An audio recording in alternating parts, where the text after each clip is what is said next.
Vambora. Laura Sabino, por que os professores recebem pouco no Brasil? Laura Sabino disse que esse aqui é o vídeo mais importante do canal dela. Não é um vídeo especificamente sobre cinema, mas é um vídeo sobre educação. E sou professor também, né? Então, quero aqui um pouco conversar com vocês sobre o assunto. Vamos lá? Adorei já o fundo ali, ANCAP nem a gente mesmo. E a gente vai começar assim. Bora! Em todo o ranking educacional mundial, o Brasil aparece entre os que menos investem na formação e no pagamento de professores. Internamente, no país, a docência é uma das profissões mais desvalorizada dentre as que têm curso superior. As últimas estimativas apontam que o número de pessoas querendo cursar licenciatura tem abaixado tanto, mas tanto, que até 2040 pode faltar professores formados. Escolas públicas cada vez mais sucateadas, protestos da categoria sendo ignorados ou reprimidos de forma cada vez mais violenta. Provavelmente nenhuma dessas informações são novas para vocês. E o vídeo de hoje eu não vou ficar martelando esses dados e só reproduzindo aquela frase do Darcy Ribeiro de que a crise na educação é projeto. No vídeo de hoje nós vamos entender como chegamos até aqui, como esse projeto foi construído, normalizado e o mais importante, quem que se beneficia com isso? Antes de começar, eu quero agradecer ao pessoal do Apoia-se que contribui com esse projeto com qualquer valor a partir de R$2. Eu sou muito grata e eu sei que esse projeto aqui não existiria se não fosse pela ajuda de vocês. Eu queria começar a agradecer a galera do Apoia-se também, mas meu Apoia-se é um pote vazio, cheio de teias de aranha, sabe? Ninguém me apoia no Apoia-se, gente. Tô triste. Ninguém me apoia no Apoia-se, ninguém me deixa meu sub aqui. Tá 1/10, gente. Vamos ajudar, vamos bater a nossa meta?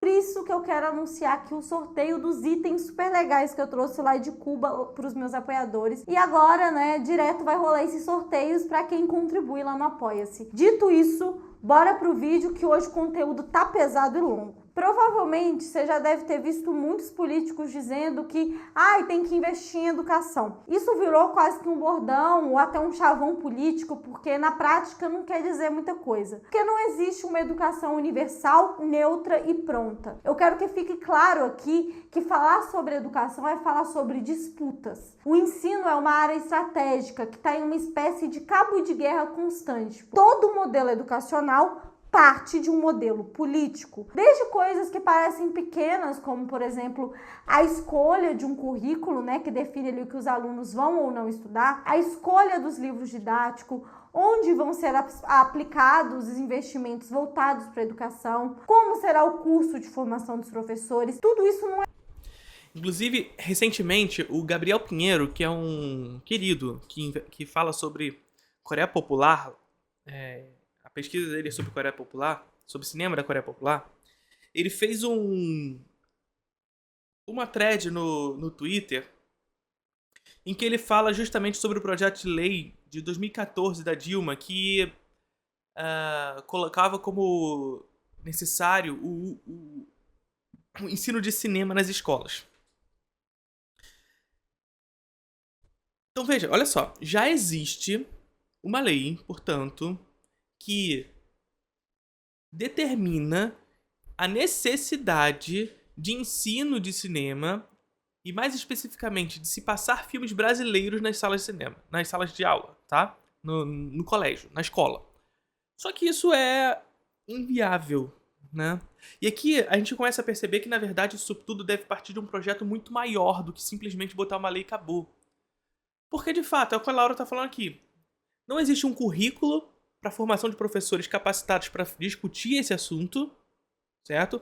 E aqui a gente precisa partir desse lugar que a gente não deve culpabilizar o professor e, de fato, a formação desse professor, porque não basta, porque senão fica fácil, né? Você simplesmente joga uma lei, olha só, precisa falar sobre cinema brasileiro na sala de aula, vai lá. E tal como boa parte da população, esse professor não está preparado para falar sobre cinema brasileiro. Ele não sabe o que é isso, gente. É aquilo que a gente já falou anteriormente. Aqui no Brasil, muito por conta do imperialismo, a gente já discutiu isso tantas vezes aqui, o cinema americano é tratado como nacional e o cinema brasileiro como gênero. E esse professor, tal como a população como um todo, o professor não é um ser iluminado, sabe? Tal como a população como um todo, não lida com o cinema brasileiro como uma escolha, porque assim não o foi apresentado ao longo de sua história. Sabe? Então é necessário que, para além de colocar lá na ponta do iceberg a determinação de ter cinema brasileiro nas escolas, que haja uma reformulação do currículo para que esse professor esteja capacitado a discutir cinema brasileiro nas escolas. Para que o jovem brasileiro, a partir desse projeto de inserção pedagógica do cinema brasileiro, passe a lidar com o cinema brasileiro como uma escolha. E aqui a gente tem diversas consequências para um projeto como esse. Primeiro, claro, o desenvolvimento de uma indústria brasileira de cinema, que é importante para uma criação de uma estética nacional, sabe? E a partir da criação de uma estética nacional, a gente discutir uma proteção da nossa cultura frente ao imperialismo, frente a uma indústria como a hollywoodiana, que é hegemônica globalmente e que lida com as localidades, sobretudo com o sul global, de maneira a destruir essas indústrias e, portanto, essa cultura de maneira impositiva. E segundo, fazer também crescer essa indústria da cultura economicamente, reduzindo os impactos do déficit financeiro, né? Porque a balança comercial brasileira para cinema é deficitária.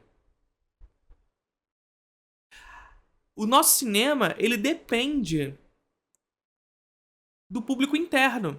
E esse público interno já é problemático. Imagina exportar esse cinema. Imagina exportar esse cinema. Então a gente importa muito mais do que exporta.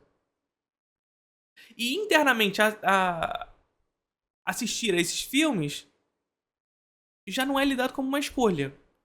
Porque é gênero. Então veja, tal como o ensino do cinema nas escolas, a cota de telas também não deve ser o caminho. É necessário que esteja lá. É importante que esteja lá. Mas para que, de fato, o brasileiro tenha a opção de chegar na sala de cinema e escolher assistir o filme brasileiro em relação ao filme da Marvel, por exemplo, é necessário que haja um projeto pedagógico. E esse projeto pedagógico não se dá tão somente simplesmente por um projeto de leis impositivo que se coloque o cinema brasileiro na escola sem que haja uma formação de professores adequada.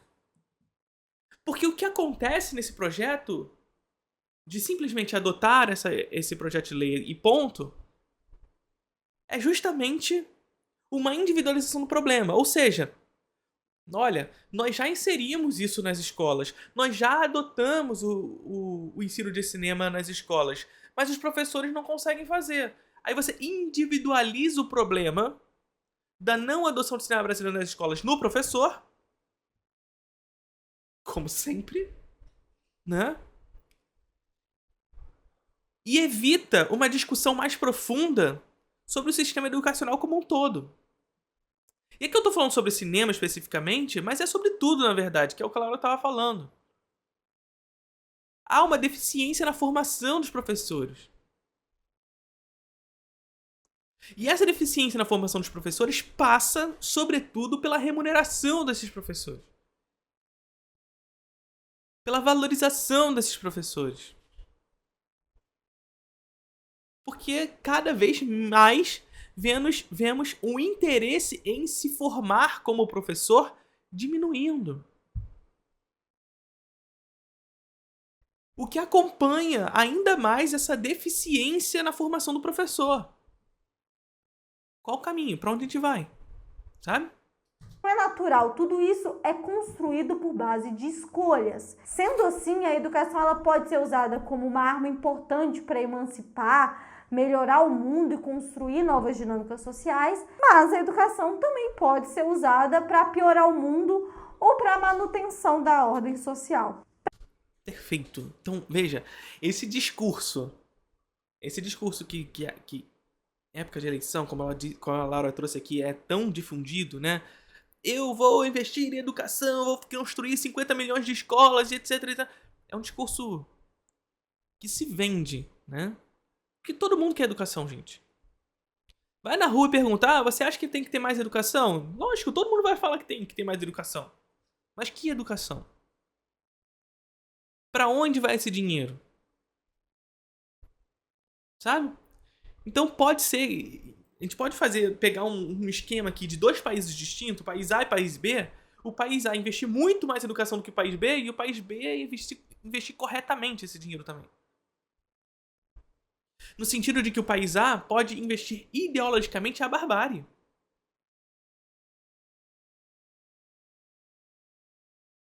A gente precisa não cair no discurso, por exemplo, do que foi feito muito pela esquerda progressista nos últimos anos, de tentar, de falar assim, tipo, o Brasil precisa investir em educação, porque vocês viram como a Coreia do Sul investiu em educação e olha como eles estão agora.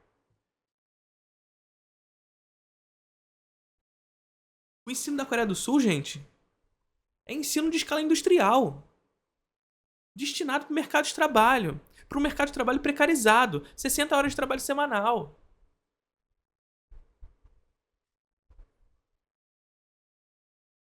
É jogar a população para um sistema de exploração.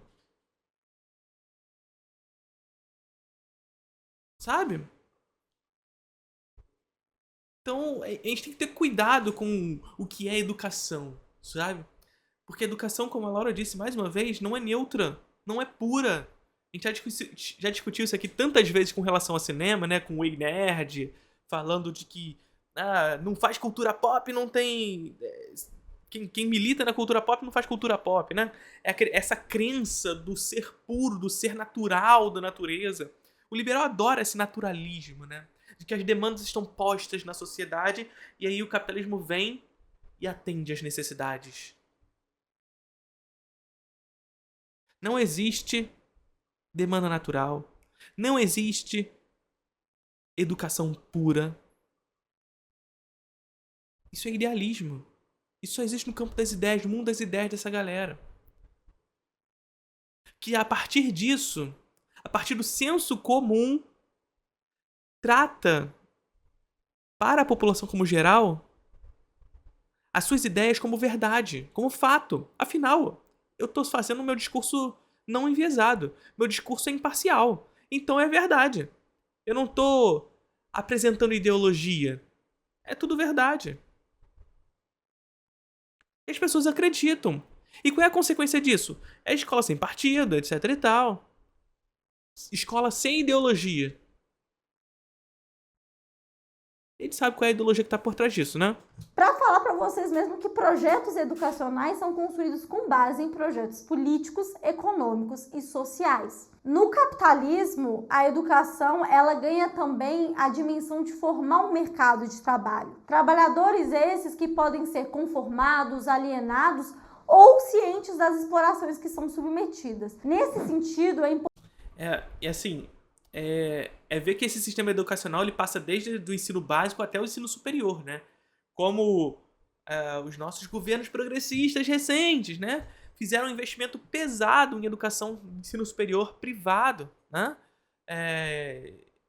De certa forma, sucateando de alguma forma o nosso ensino superior público.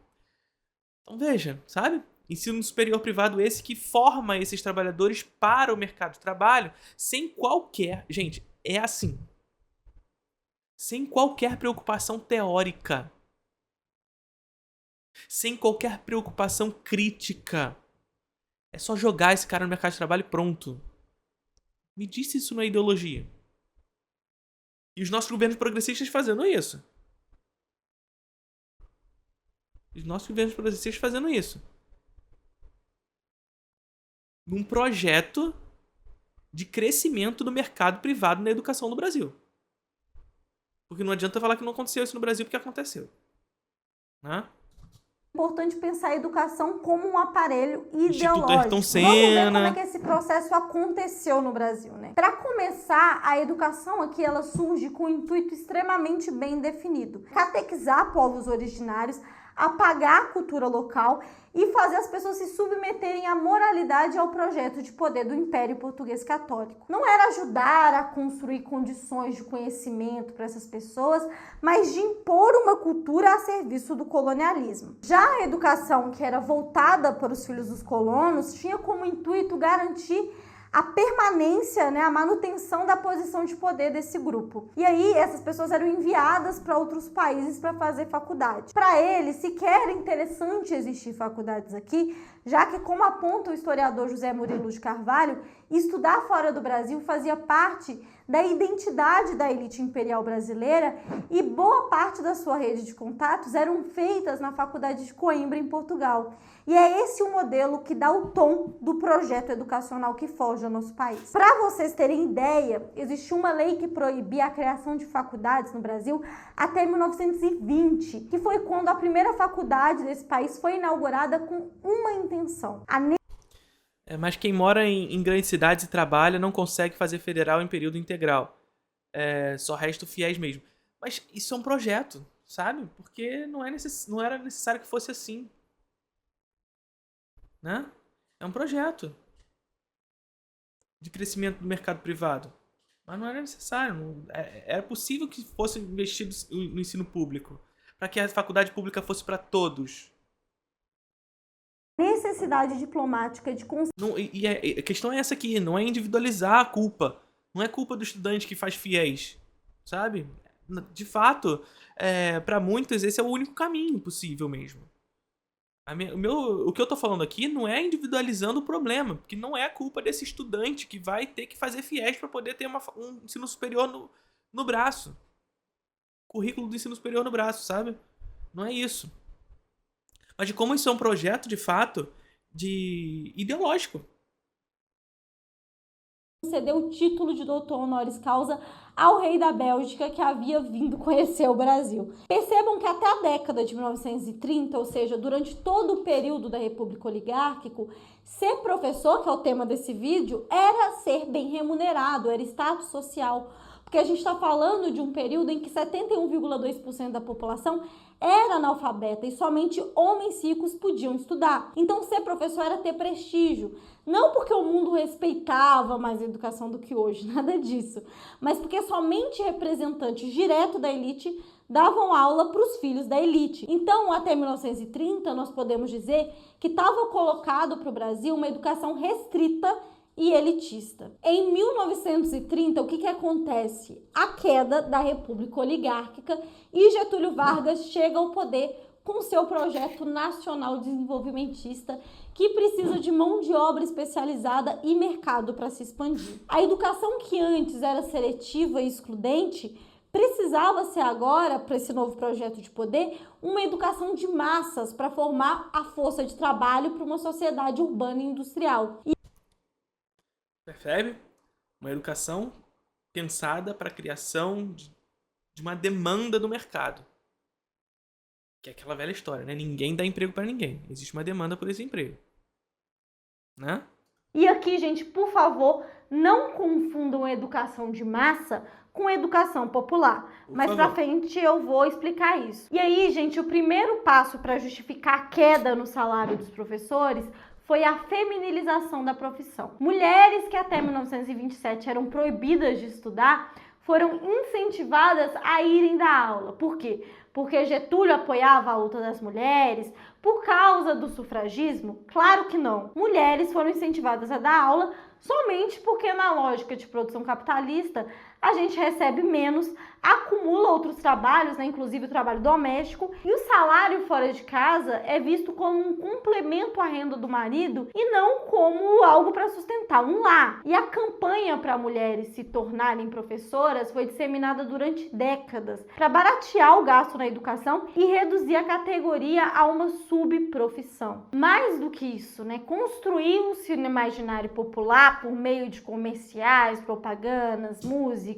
e até novelas, a ideia de que ser professor ou professora é uma vocação, é um ato de amor, uma missão de vida, quase que um dom divino. Não à toa que os alunos foram ensinados a chamarem as professoras de tias, para estabelecerem esse tom de relação familiar. Junto dessa sacralidade, criou-se uma ideia de que ser professor é quase que uma penitência, uma boa ação, uma caridade. Eu estava finalizando a pesquisa desse vídeo quando eu trombei com um texto recente que fala o seguinte, né? Tem a seguinte frase nele de maneira positiva. Ser professor é ser paciente, é ter o dom de se doar sem esperar nada em troca, somente a sensação gratificante de saber que um aluno aprendeu. Percebam que dentro dessa lógica, professor não é tratado como um profissional, afinal, se o que nos move é ensinar sem receber nada em troca, um professor que protesta por salário digno, investimento em sua área, não é um bom professor. E aí eu cito aqui o livro Professora Sentia Não, do Paulo Freire, onde ele aponta esse processo de esvaziamento do sentido profissional da docência e o quanto ele é útil, porque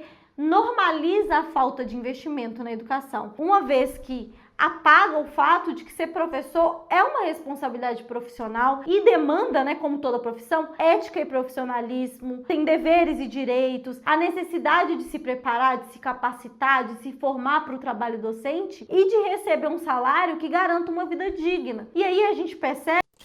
Não receber nada em troca é forte demais, né, gente? E é de fato esse negócio de introduzir nas pessoas esse discurso de que ser professor é um dom. Eu já falei pra vocês, inclusive, recentemente, eu fiz corte no Instagram e tudo mais, né? Que de fato eu não me enxergo fazendo outra coisa que não ser professor. Isso aqui eu amo fazer. Eu amo fazer isso, de verdade. Mas esse idealismo que se carrega na figura do professor, de que ele faz isso aqui sem receber nada em troca, sabe?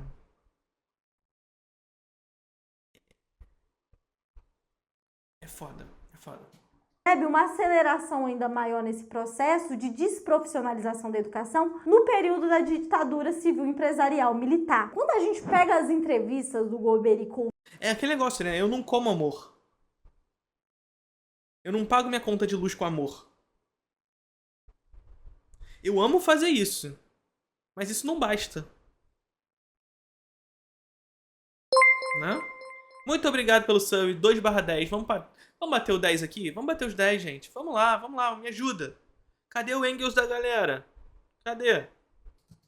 e Silva, que era o ministro da Casa Civil, a gente vê diversas entrevistas em que ele dizia encarar a educação como, abre aspas, uma mola propulsora do desenvolvimento econômico e uma questão de segurança nacional, fecha aspas. Vamos pensar nessa frase aqui. Quando ele diz que a educação é uma mola para o desenvolvimento econômico, ele está justamente falando na educação como parte da construção desse mercado de trabalho dentro dessa lógica capitalista, e quando ele diz que é também uma questão de segurança nacional, é justamente reconhecer a educação como um aparelho ideológico que vai contribuir para a manutenção do poder dos militares. E aí, de novo, eu cito a historiadora Selva Guimarães Fonseca, que ela nos conta que a principal maneira que eles produziam esse controle ideológico era por meio da desqualificação do trabalho docente, especialmente nas áreas sociais e de humanidades, né? Já que o modelo da educação aqui não tinha a menor intenção de formar cidadãos críticos. Os cursos de licenciatura passaram a ser mais curtos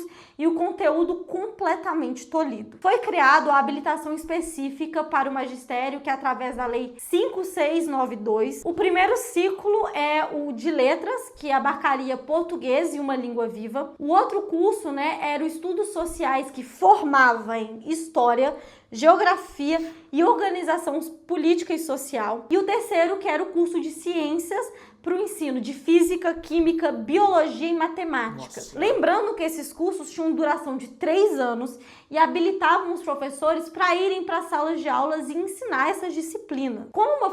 Jesus, gente, 3 anos para fazer essa porra toda. Gente, o meu curso de geografia tinha 5 anos. Era um curso de 5 anos. E é deficitário. Era um curso deficitário.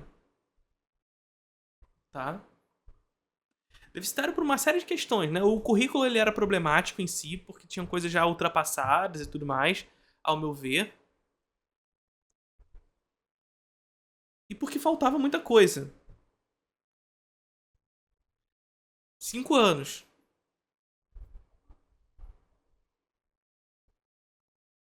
Imagina 3 anos para formar um professor. Imagina. Formação tão precarizada, a função do professor era basicamente ser um mero transmissor das coisas que estavam escritas nos livros didáticos. Livros esses, né, que é importante falar, completamente censurados e construídos para serem alinhados às ideias da ditadura. Além disso, né, parte da carga horária que... Não, e até hoje os professores, eles têm uma certa obrigação de seguir o currículo pedagógico que o livro didático os impõe, né? Então, assim, o Instituto Ayrton Senna, aqui no Rio de Janeiro, sobretudo, tem isso, né? Ele distribui os livros didáticos e se vira com o livro didático, tá? Eu já trabalhei numa escola também que eu tinha que seguir especificamente o que estava dizendo, o que estava no livro didático, eu não podia fugir dali. Sabe? Então, assim, é forte, é difícil demais. A gente construir um cidadão crítico a partir desse discurso. Que, a partir de uma lógica hierárquica que vem de cima, de fato, que impõe um livro didático, de fato, que carrega uma ideologia muito clara, fugir disso. Fazer com que esse projeto pedagógico de construção de um cidadão, que na verdade é uma mera demanda, de fato, uma construção de uma demanda para o mercado de trabalho.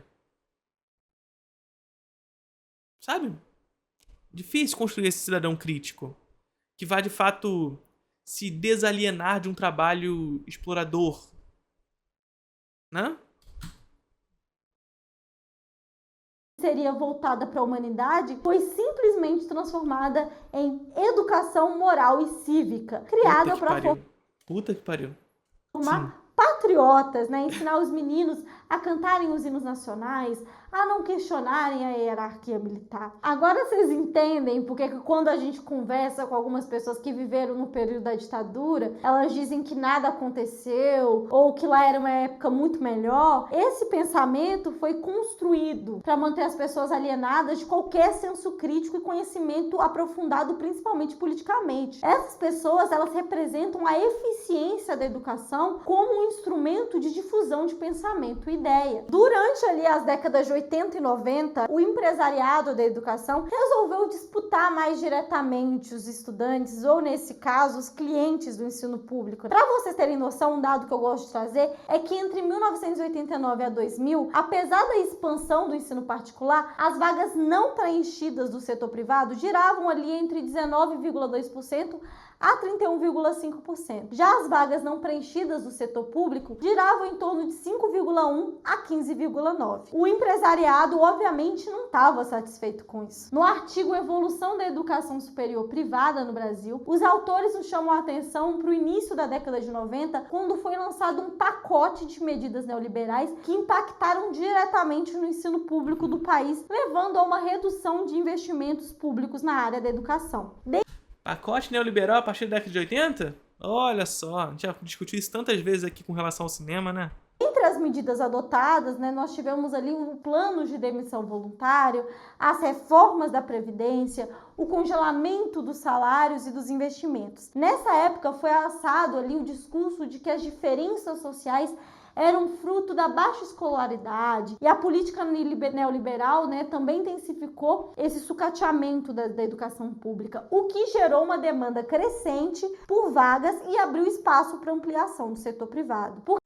Gente, vocês estão percebendo aqui? Vocês estão percebendo a parada aqui? Qual é?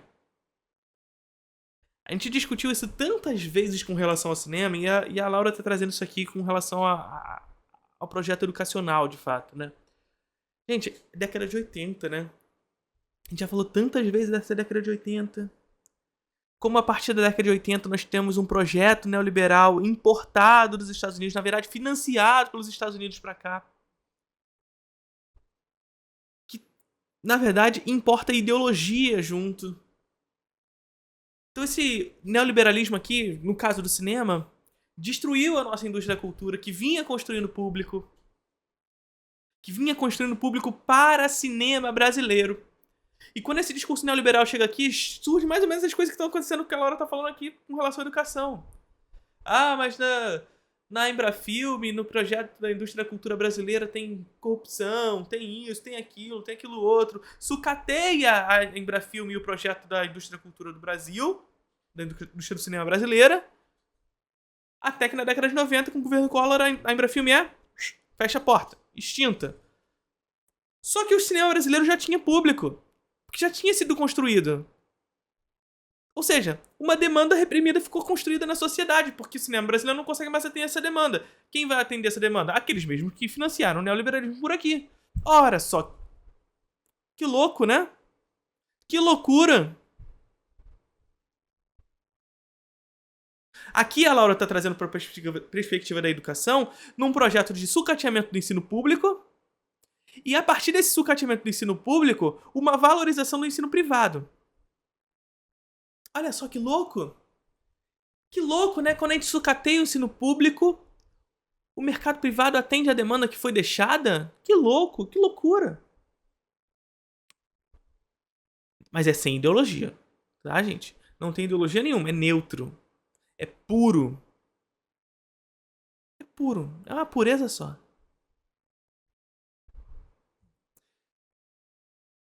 Mas que loucura a gente pensar. Que loucura a gente pensar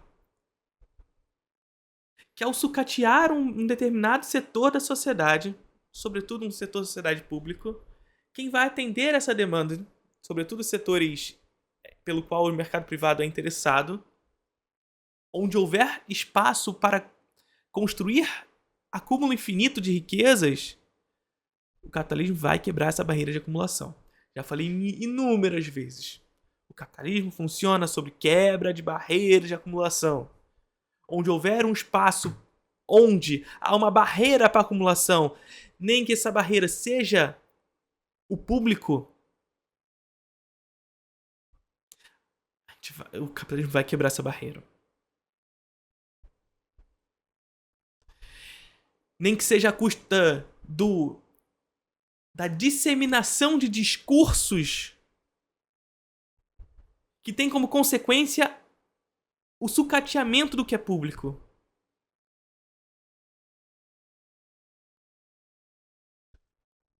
Funcionarismo público é muito grande, né? É inchado, precisa reduzir. Porque você, cidadão, paga esse profissional que não faz nada, que faz mal o seu trabalho. É você, cidadão, que faz isso. É você, cidadão, que paga pelo cinema brasileiro que ninguém assiste. É você. Sai do seu bolso. Porra, pelo amor de Deus, sai do seu bolso.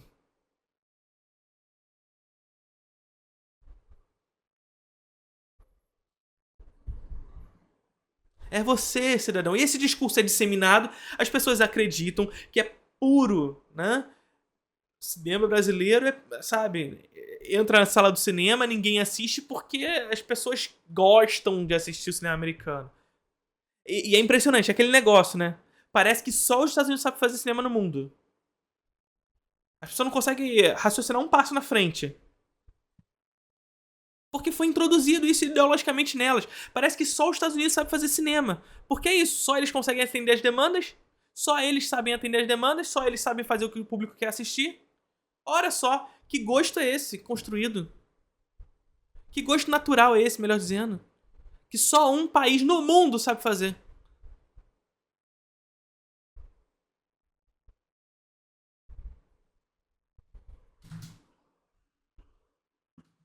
Porque assim, eu não sei se todos vocês já perceberam que o que cria demanda para o setor privado é justamente o sucateamento do ensino público. Se todo mundo tivesse acesso a uma educação pública, gratuita e de qualidade, não existiria o setor privado na área da educação. Ou se existisse, seria um curso muito específico e não custaria ali um preço de um carro como os cursos atualmente. Em 1990, é isso, né? É um projeto, de fato, de sucateamento do ensino público para quem entra no lugar no mercado privado. É o que a gente fala, a mesma coisa que aconteceu com o cinema, de novo.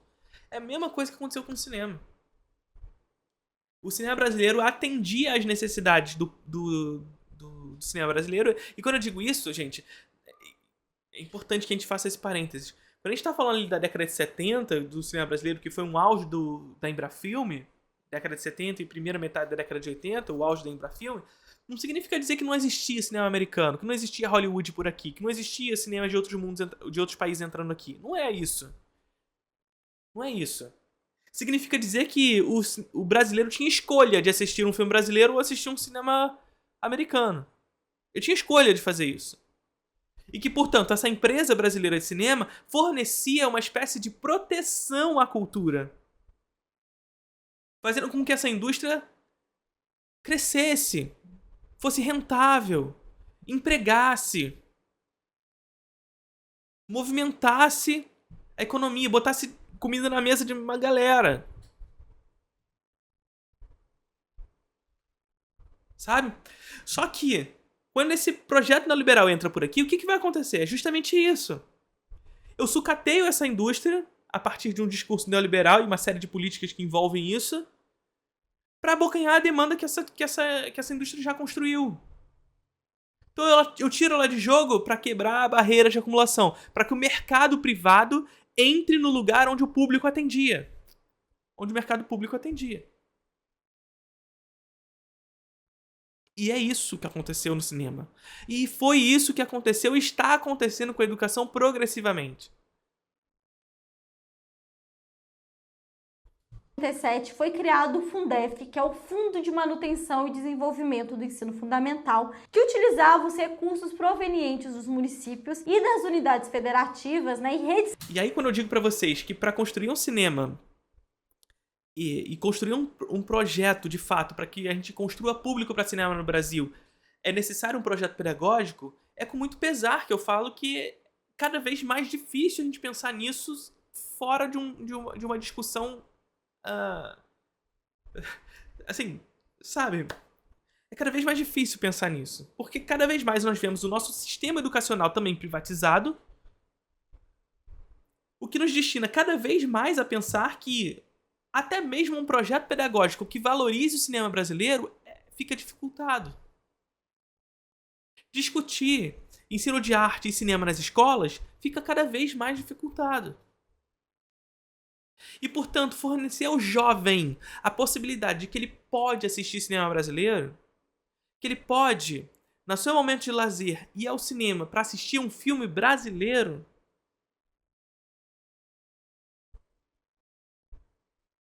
de que ele pode, na escola dele, porque cada vez mais o cinema é mais privatizado ainda e mais caro, né? Então, mas que ele pode assistir na escola dele o cinema brasileiro. E, portanto, consumir sua própria cultura, estar inserido dentro dos seus meios, é cada vez mais dificultado. E, portanto, nós somos cada vez mais tomados por ideologia privada e, sobretudo, estrangeira, com relação ao cinema. Distribuía para o ensino fundamental e também pagava os profissionais da educação. E à medida que crescia políticas públicas que empregavam verba da União na educação, coincidentemente também crescia o interesse do mercado em parcerias públicos-privadas. Durante todo o governo do Fernando Henrique Cardoso foram adotados e incrementados essas medidas que privilegiam o setor privado de educação. Muitas parcerias públicas. Vamos pro cinema de novo. Desculpa, Laura, mas é porque, enfim, aqui é uma live de cinema. Por mais que eu seja professor, eu tenho que sempre trazer as coisas pro cinema. Mas veja. Vocês sabem, né, que a Embrafilme foi extinta no governo Collor, né? E todo esse projeto que a gente falou, década de 80, inserção do discurso neoliberal no sul global, que destrói a empresa brasileira de cinema no governo Collor, ela fecha as portas, mas durante a década de 80 nós temos o sucateamento dessa empresa pública, que atendia e construía público para o cinema brasileiro, mas que agora não estava aqui quem atende ao cinema americano. Essa empresa vai sendo sucateada e no governo Collor é extinta. Chega o governo Fernando Henrique Cardoso, o que chega? Ancine. A Ancine é a resposta. O que chega? Lei do audiovisual.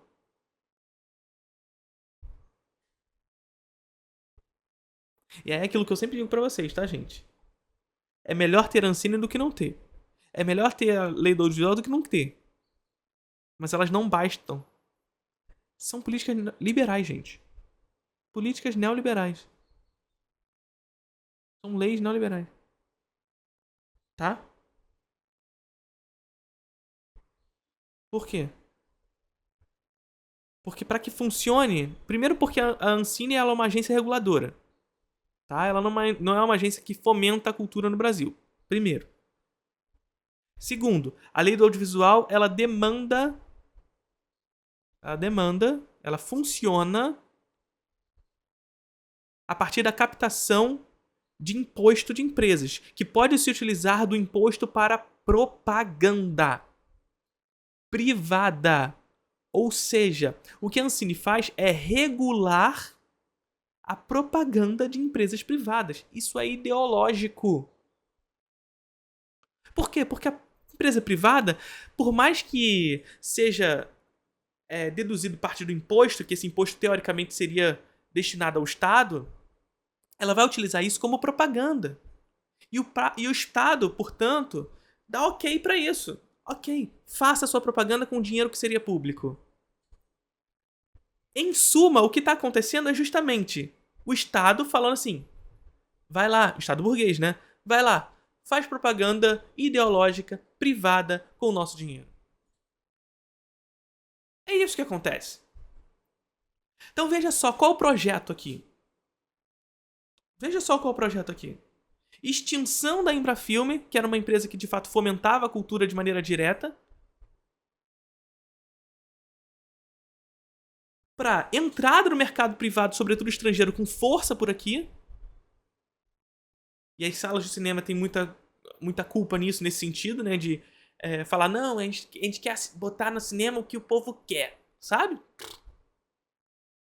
O povo não queria assistir filme brasileiro, não. Só você ver as bilheterias pros filmes brasileiros na época. Só você ver. Tá? Como haviam filmes que eram sucessos de bilheteria todo ano. Por aqui no Brasil. Tá? E aí, enfim. A Embrafilme é extinta. Chega o cinema de shopping também, né? Tem todo esse processo. E quem vai atender essa demanda? Mercado privado. Com a ajuda do Estado burguês. Porque não há capitalismo sem Estado. E, portanto, o Estado burguês vai falar assim, cinema privado? Vambora, vamos fazer isso. Mas eu não gosto de fazer isso sozinho, não. Me ajuda aí, Estado. Tá bom, toma aqui. Use o dinheiro que seria do imposto para propagar a ideologia. E eu tô falando isso tudo, gente, de novo. É melhor ter do que não ter a lei do audiovisual. Mas ela não basta. É melhor ter do que não ter a cota de telas. Mas ela não basta. É preciso que a gente discuta mais profundamente o investimento em cinema de maneira direta, o fomento à cultura de maneira direta. E que esse fomento atenda às necessidades da classe trabalhadora. E a necessidade da classe trabalhadora não é o filme da Marvel. Porque ninguém nasceu pedindo o filme do Homem de Ferro.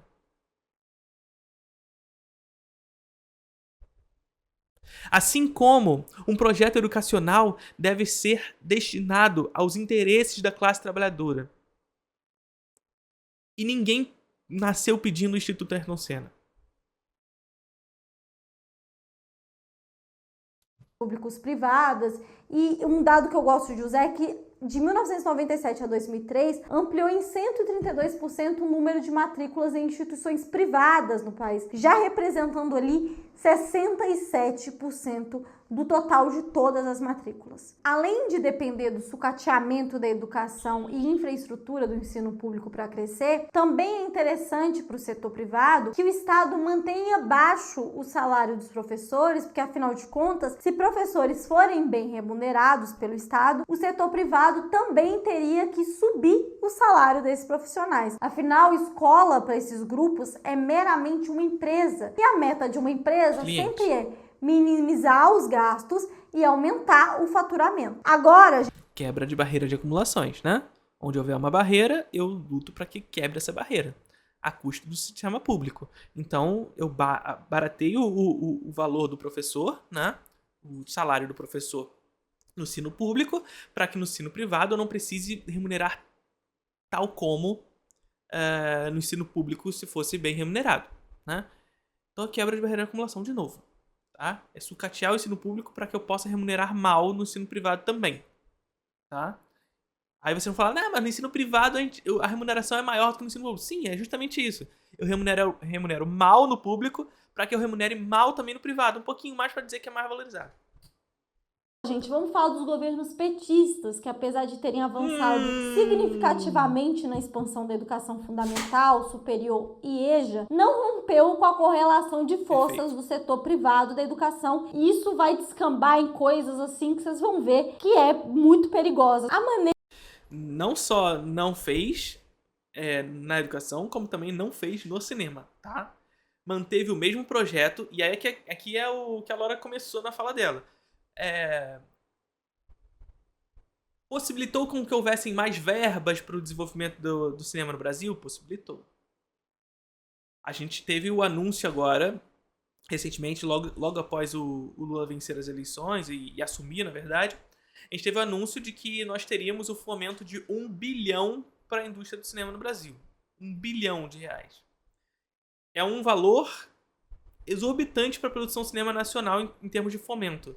Mas é aquilo que eu já disse para vocês. Vocês têm a concepção de que um único filme da Marvel custa isso? E isso é o valor que a gente está falando para o cinema como um todo no Brasil? Vocês têm ideia? Um filme da Marvel custa 1 bilhão de reais. E é esse o valor que a gente está destinando para o projeto de cinema no Brasil. É claro que assim, eu não quero fazer essa base comparativa com os Estados Unidos, no sentido de que lá nós temos uma indústria da cultura consolidada ao longo da história, por conta de guerra, por conta do imperialismo e tudo mais, que a gente já conversou aqui tantas milhões de vezes. Mas é só pra gente ter uma ideia, sabe, do que significa isso.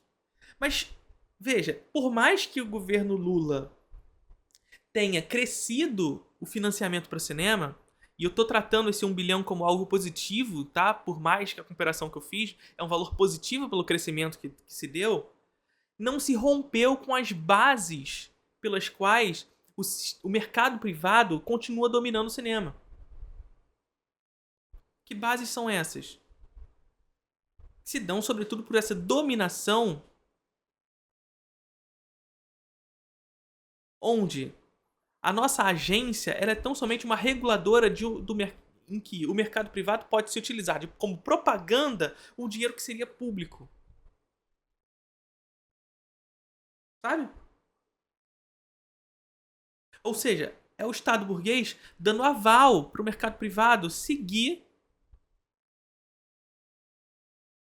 investindo em cinema com dinheiro público.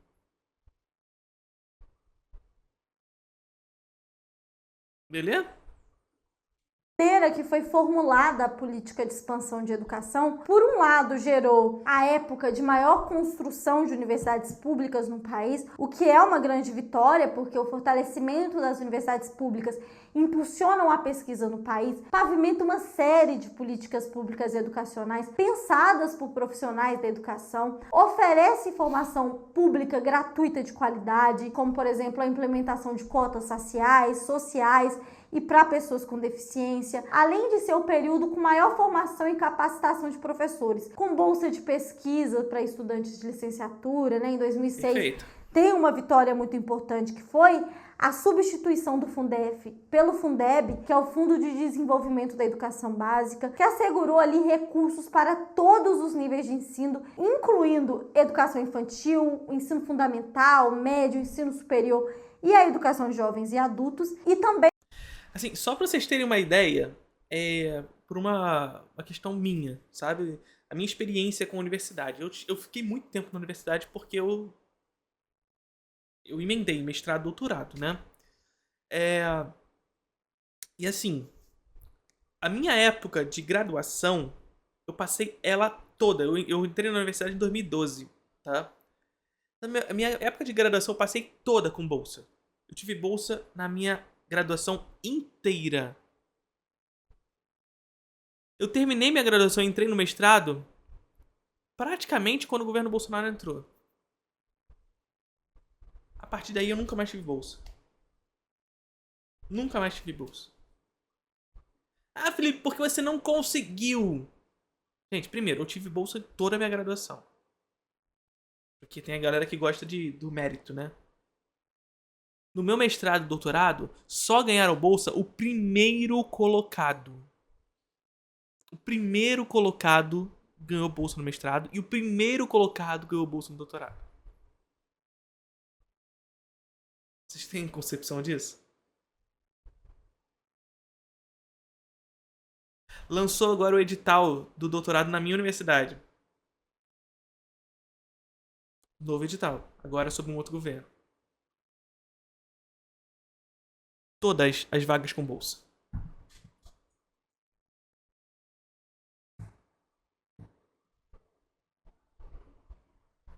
Então, assim, é o que eu estava dizendo aqui. Além das. Por mais que hajam limitações, e há, porque não rompe com o mesmo sistema que, como a Laura falou, né? Ainda assim há avanços. Isso é importante. É que a gente fale. Mas que a gente precisa dizer que há avanços, mas esses avanços não respondem às necessidades de fato de quebrar com essas correntes. Sacou? Porque é isso. Enfim. Também elevou os repasses da União para os estados e municípios vinculados a essas matrículas. Eu preciso citar aqui também a expansão dos institutos federais, que sem dúvida são um dos modelos que mais oferece educação pública de qualidade e boa remuneração aos professores. Por outro lado, programas como o FIES e o ProUni são exemplos de políticas nacionais direcionados ao setor privado que, além de encher o bolso dessas instituições, produzem dívidas alarmantes para os alunos bolsistas. Essa financiarização exponencial, ela é facilmente observada com o passar dos anos. Eu vou botar aqui na tela. Um outro golpe irreparável para a educação foi o abrandamento do MEC a permitir que cursos completamente descapacitados, com pouca infraestrutura e com professores com pouca qualificação, vendessem, né, cursos de licenciatura a rodo, né, com poucos critérios, quase que um fast food ali. Aqui a produção... O que tem de faculdade pública, de faculdade particular, oferecendo curso de 3 anos de licenciatura por aí em EAD, ensino à distância, porra. A da docência como um complemento de renda foi vendida a todo vapor, né? Vou deixar aqui na tela esse comercial. Entendam, gente, que a crítica aqui não é a política de ampliação da educação superior, mas a maneira que ela foi estruturalmente pensada. Aqui eu quero fazer uma diferenciação, porque quando se pensa também em educação particular, as pessoas podem imaginar que eu estou falando ali de escola, de creche de bairro. Não se trata dessas instituições, e sim de verdadeiros conglomerados que tiveram seus bolsos recheados de dinheiro, sim, e se tornaram uma força política ainda mais ativa no país, ajudando inclusive no financiamento de grupos que em 2014 e 2015 aprofundaram a crise econômica e política do país. O exemplo, né, o bilionário José Paulo Lemann, dono da Ambev, acionista do Burger King, dono do grupo educacional Eleva, né, bem aspas aqui grupo no educacional. Grupo que até 2021 tinha um faturamento anual de 70 bilhões de reais. Nós estamos falando de bilionários que possuem uma força econômica, social e política. Inclusive, no estudo da Carolina Rezende de Almeida, ela nos chama a atenção que em 2014, o ano caracterizado por redução muito drástica no orçamento do Ministério da Educação, fechamento... E é isso, e uma imposição de um modelo educacional fordista mesmo, sabe? De colocar o aluno em sala de aula pra, sabe? Pra passar em prova. Pra entrar pro mercado de trabalho. É fazer simulado todo sábado. Acordar às 9 horas da manhã pra ir pra escola fazer simulado. Porque tá chegando o vestibular. Sabe?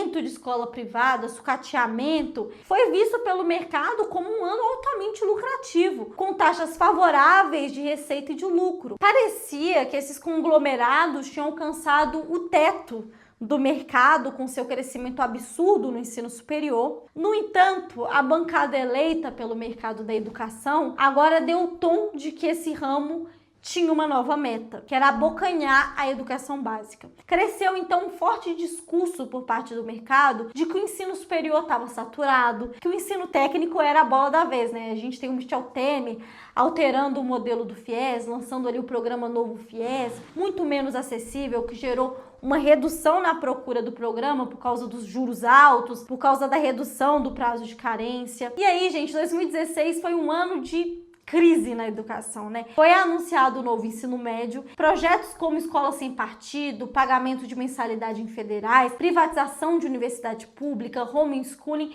e até mesmo uberização dos professores começaram a ganhar cada vez mais e mais força e serem aplicados em alguns estados. E a política que norteou a educação até aqui, que se baseava em diminuir o salário dos professores, desprofissionalizar, cortar recursos, sucatear e controlar, agora ganha uma dimensão ainda mais sombria, que é a transformação do professor em inimigo a ser combatido, né? Um doutrinador que precisa ser fiscalizado a todo segundo e que não pode ter um mínimo de autonomia. Nesse momento da história, a educação vive uma das suas maiores críticas das últimas décadas. Grupos educacionais de capital aberto têm ido às compras aproveitando dessa crise pós-pandemia. Então, a Croton Anhanguera, hoje fundida, são o maior conglomerado educacional do mundo, é dona de praticamente todo o setor privado de ensino superior por meio da Cogna e criou outros dois braços, que é a Vasta Educação, que oferece serviços de gestão para escolas e material didático,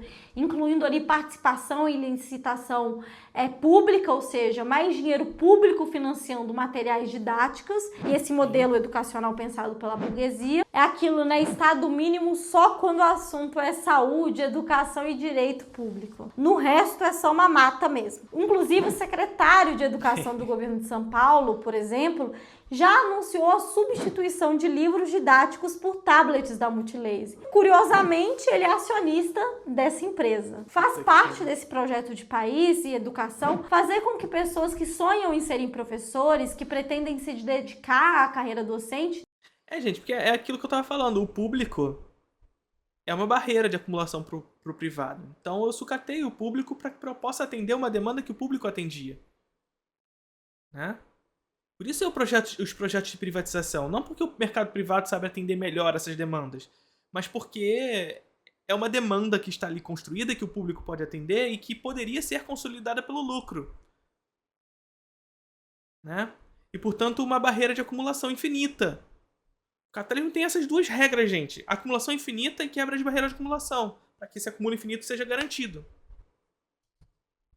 Desistam, que nossa profissão se torne uma área inviável para quem quer viver disso, que o ensino seja cada vez mais sucateado e com menos formação. A notícia de que até 2040 nós vamos ter um déficit de profissionais capacitadas dando aula não é uma tragédia, é resultado desse projeto. Porque é necessário manter professores subservientes, descredibilizados e mal remunerados. Educação forte também pode significar denúncia a esse modelo, pode significar produção educacional questionadora, crítica, que ajude os alunos a questionarem e refletirem sobre o mundo que vivem, né? Então a gente sempre escuta que a educação no Brasil prova que o Paulo Freire é um péssimo educador, mas quando a gente estuda a história da educação brasileira, a gente percebe que nunca tivemos um modelo freiriano. Nós nunca tivemos. Falta Paulo Freire nas escolas, na verdade, né?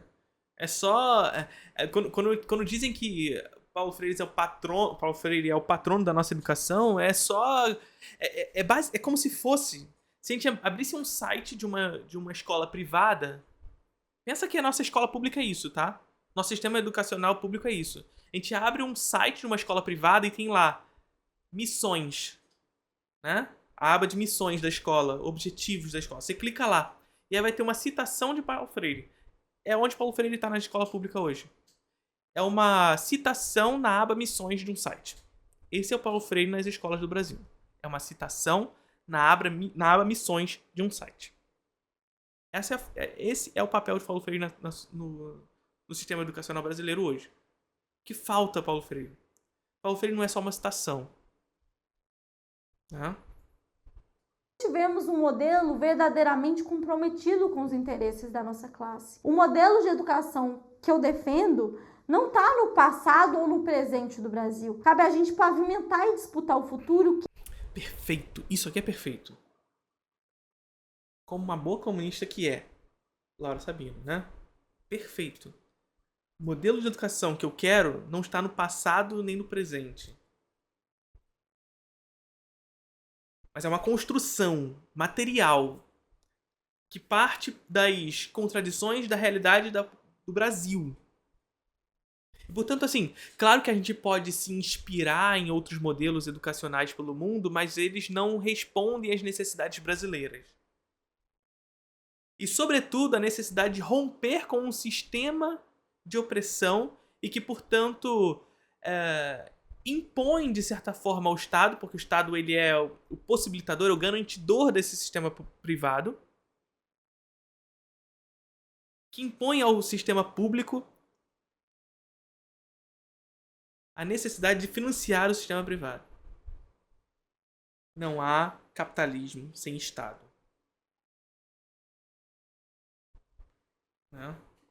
Que é o que a gente pode ser. E é por isso que os sindicatos, organizações populares e movimentos estudantil precisam ser combatidos e enfraquecidos nessa lógica. Porque não existe outra maneira da gente combater esse modelo que não passe pela luta coletiva, por mais difícil que seja. Os poucos avanços que nós tivemos na educação, como por exemplo o próprio Fundeb, o Pronera, a ampliação da EJA, a criação dos IEFs, o sistema de cotas, tudo isso é fruto de luta popular. Gente, esse vídeo aqui já deve estar gigante demais, então eu já deixo aqui o comprometimento que vai sair mais vídeos sobre outros temas ligados à educação. Não se esqueçam de curtir, comentar, compartilhar esse vídeo. Eu sei que ele tá grande, mas enfim, vamos tentar fazer ele chegar em mais pessoas. Façam isso. Então eu preciso contar com vocês compartilhando esse conteúdo e também mantendo o meu trabalho através do Apoia-se. Nós estamos juntos, eu espero que vocês me acompanhem também nas outras redes, incluindo a Roxinha, que agora tá fazendo mais lives por lá, tô analisando várias coisas, inclusive a CPI do MST, que vai ter vídeo por aqui sobre isso também,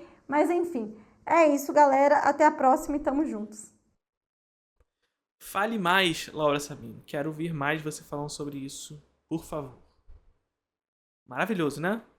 Deu pra gente falar sobre cinema, deu pra gente falar de educação, deu pra gente falar de uma cambada de coisa aqui, porque lindo, lindo. Curtiram o vídeo?